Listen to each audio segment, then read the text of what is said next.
Yo everyone, we finally have the first big sports title for the Switch 2, and it's actually kind of wild.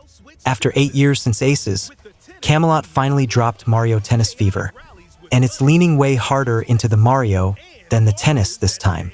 If Aces felt like a fighting game with rackets, Fever is basically Mario Kart on a court. It is loud, it is chaotic, and I've already lost 3 friends playing it this weekend. The biggest thing we have to talk about is the headline gimmick: Fever Rackets. There are 30 of these things to collect, and they completely change how you play. You've got the Shadow Racket that literally clones your character so you're covering both sides of the net at once, the Ice Racket that turns the floor into a skating rink, and my personal favorite, the Mini Mushroom Racket that makes the ball so tiny your opponent basically needs a microscope to hit it.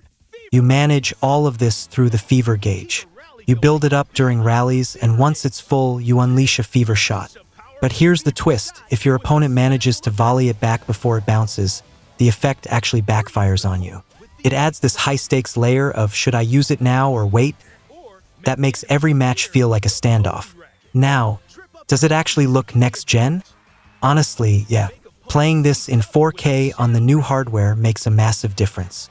The colors are vibrant, the load times are basically non-existent, and the character models look incredible, especially the new Donkey Kong redesign. The roster is massive too, with 38 characters at launch, though you do have to grind a bit to unlock about half of them. Speaking of grinding, let's talk about the adventure mode. It's weird. The plot involves Mario and the gang being turned into babies and having to join a tennis academy to grow back up. It's essentially a 4-hour tutorial.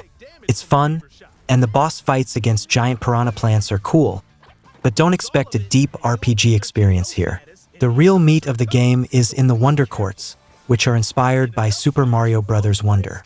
These courts have wonder effects that trigger randomly, like turning the ball into a giant rolling boulder or changing the gravity midpoint.